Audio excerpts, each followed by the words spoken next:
نحمدہ ونصلی ونسلم علی رسولہ الکریم اما بعد فاعوذ باللہ من الشیطان الرجیم بسم اللہ الرحمن الرحیم ان اللہ وملائکتہ یصلون علی النبی یا ایہا الذین آمنوا صلوا علیہ وسلموا تسلیما اللہم صلی علی سیدنا و نبینا مولانا محمد وعلی آل سیدنا و نبینا مولانا محمد وبارک وسلم صلاۃ و سلاما علیک یا رسول اللہ صلی اللہ علیہ وسلم۔ اللہ تبارک و تعالی نے قرآن مقدس میں سورہ منافقون میں ارشاد فرمایا وَأَنفِقُوا مِمَّا رَزَقْنَاكُم مِّن قَبْلِ أَن يَأْتِيَ أَحَدَكُمُ الْمَوْتُ فَيَقُولُ رَبِّي لَوْلَا أَخَّرْتَنِي إِلَىٰ أَجَلٍ قَرِيبٍ فَأَصَّدَّقَ وَأَكُن مِّنَ الصَّالِحِينَ،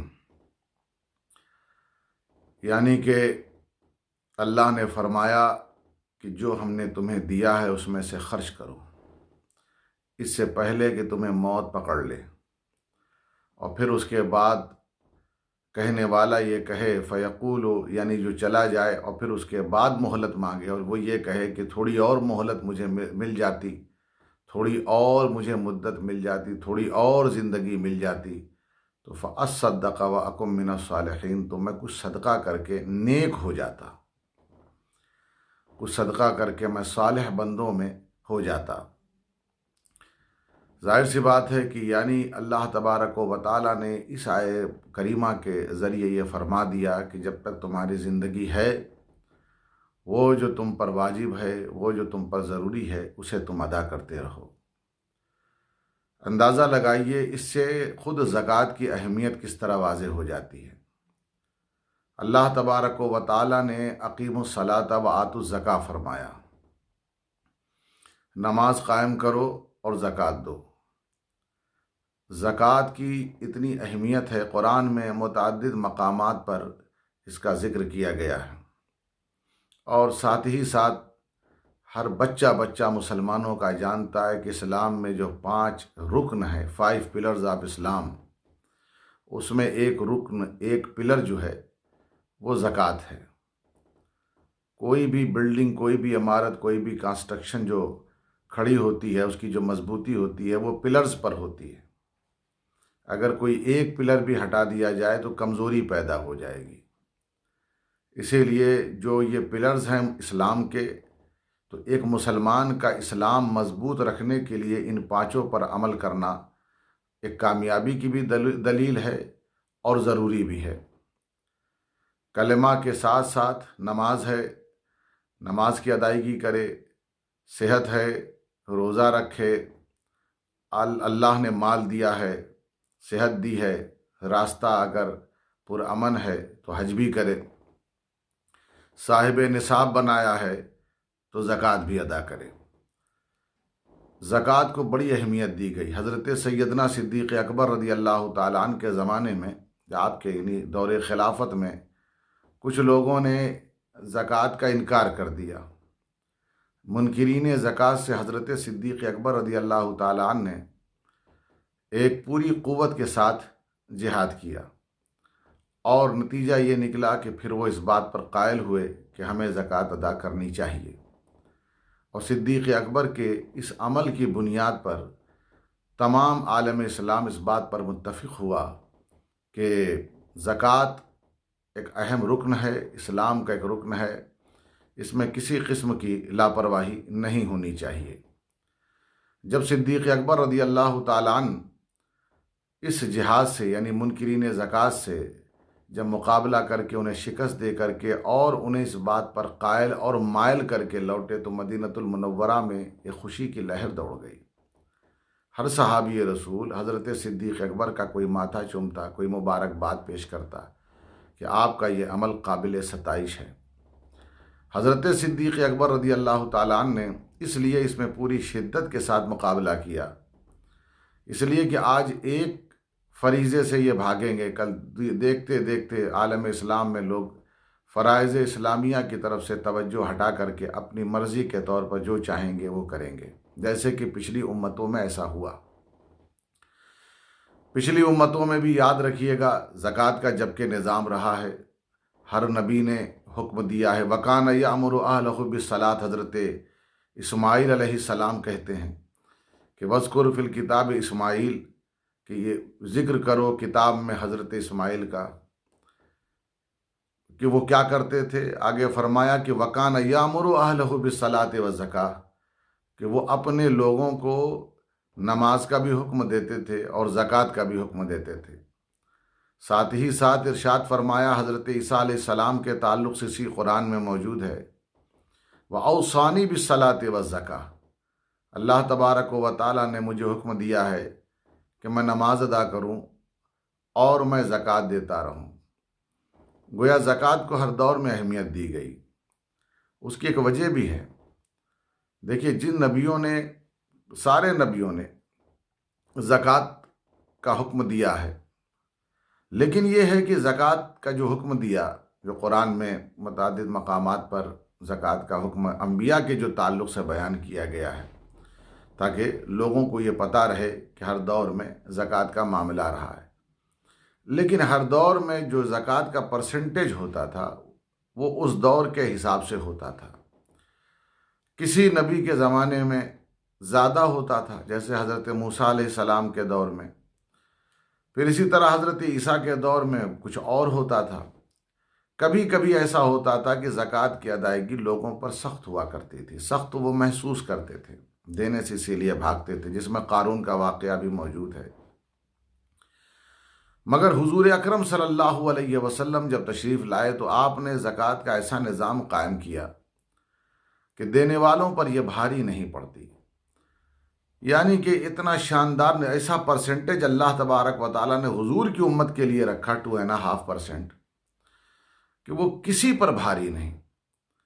یعنی اندازہ لگائیے کہ جو دینے والا ہے اس پر وہ کبھی بھی بوجھ نہیں بنتی، اور ساتھ ہی ساتھ جو زکوٰۃ کے ذریعے کام ہونے چاہیے اسی 2.5% سے وہ کام ہو جاتا تھا اور ہو جاتا ہے، اگر صحیح طریقے سے زکوٰۃ ادا کی جائے۔ زکوٰۃ کا حکم اس لیے دیا جاتا ہے تاکہ قوم میں اجتماعیت پیدا ہو، قوم بنے، لوگ اکٹھا ہوں۔ دیکھیے، امیر ایک الگ طبقہ ہے، غریب ایک الگ طبقہ ہے، اور دونوں کے درمیان بڑا فاصلہ ہے۔